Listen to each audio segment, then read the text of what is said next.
తర్వాత కావలసిన మంచి ఔషధ మూలికల్లో ప్రధానమైనది తిప్పతీగ.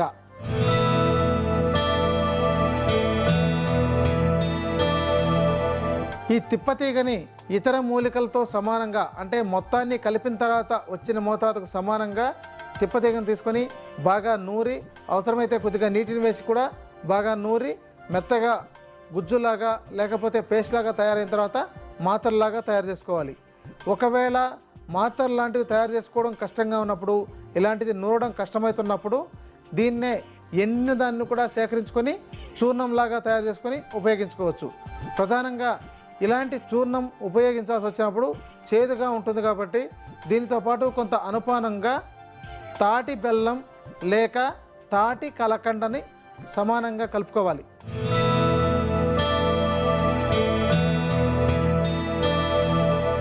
తాటి కలకండ చూర్ణాన్ని సమానంగా కలిపి మొత్తం చూర్ణంలాగా కలిపి ఒక డబ్బాలో ఉంచుకొని రోజు ఉపయోగించుకోవచ్చు.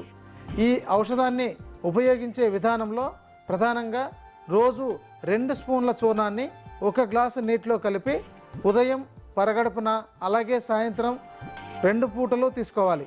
ఇలా నిత్యం తీసుకుంటున్నట్లయితే 10-15 రోజుల్లో మొత్తం ఈ యొక్క సన్నిపాత జ్వరం, అంటే విడవని జ్వరం, ఎలాంటి జ్వరమైనా సరే తగ్గి తీరుతుంది. విడవని జ్వరాల నివారణకు ఆయుర్వేద ఔషధం ఏ విధంగా తయారు చేసుకోవాలో మరొక్కసారి చూద్దాం.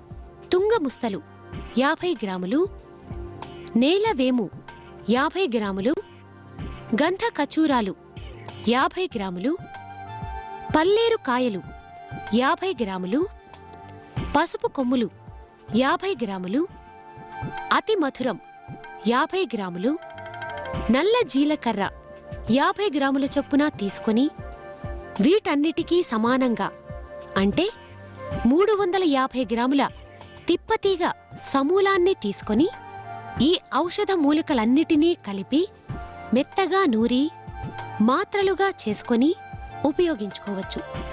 లేదా ఈ మొత్తం చూర్ణానికి తాటి కలకండ చూర్ణం కలిపి నిల్వ ఉంచుకొని 1 చెంచాడు చూర్ణం 1 గ్లాసు నీటితో 2 పూటలు తీసుకోవాలి.